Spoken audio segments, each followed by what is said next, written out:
Hey everyone, welcome to a brand new Trains Are Awesome video. I'm Tom and I'm standing outside a freezing Altoona, Wisconsin. It is negative 13 degrees here right now.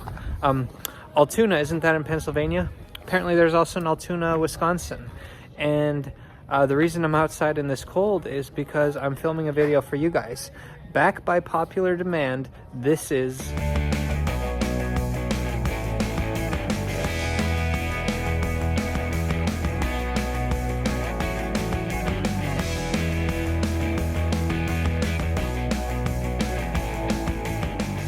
And by popular demand, I mean, not necessarily it had a lot of views, but a lot of people commented or DM'd me on Instagram saying, hey, are you going to do another Tom in the Midwest video?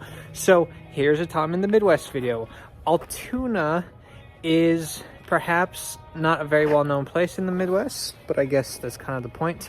But it's next to the slightly larger Eau Claire, Wisconsin.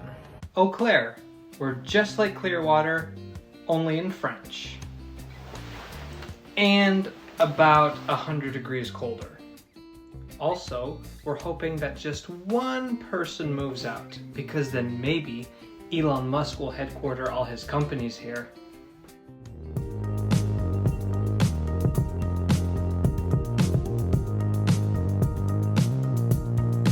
Alright, so I've made it to downtown Altoona, if that's what you want to call it. Normally I'd love to take a walk and see the different places, but it is just so cold. So I've kind of come to the spot I want to show you. That's the Union Pacific Yard behind me. Altoona's nickname is Cinder City, and I'll tell you why. That Union Pacific Yard is the only reason the city exists. So that railroad track is the Union Pacific Railroad, but back in the 1880s it was the Omaha Road. Later it would become the Chicago and Northwestern, but basically the Omaha Road had a yard in Eau Claire that was getting too small, so they wanted to build another one. Well, they wanted to build it farther away in Fall Creek, but the residents of Eau Claire successfully lobbied for it to be closer, and they eventually picked this place because it was flat and close to a river. In 1882, they named this yard East Eau Claire, and later a town would pop up next to it. But within a year, people thought East Eau Claire was too confusing. It looked too much like Eau Claire. So they renamed it Altoona, and it's been called Altoona ever since. So the name Cinder City refers to the cinders that came from the coals that the trains ran on. I guess if Union Pacific founded a town today, you could call it Diesel Fume City.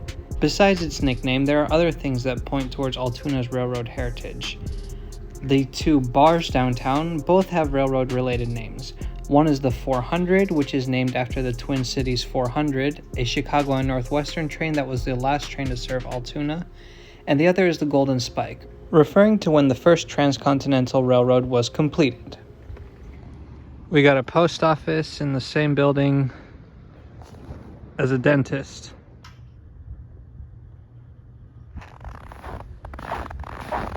Oh, it's so cold. I can very clearly hear a switching locomotive in there, but I'm not going to go investigate because it's behind a bunch of freight cars. So let's grab some dinner at the Golden Spike.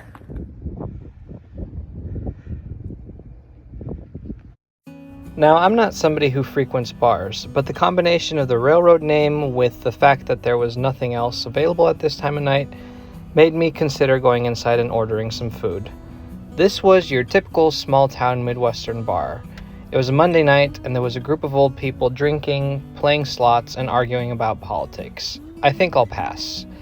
But I'm glad I came for this burger and fries, though. It was definitely one of the best burgers I've ever had, even if it was very simple. And the owner of the place was very nice, too.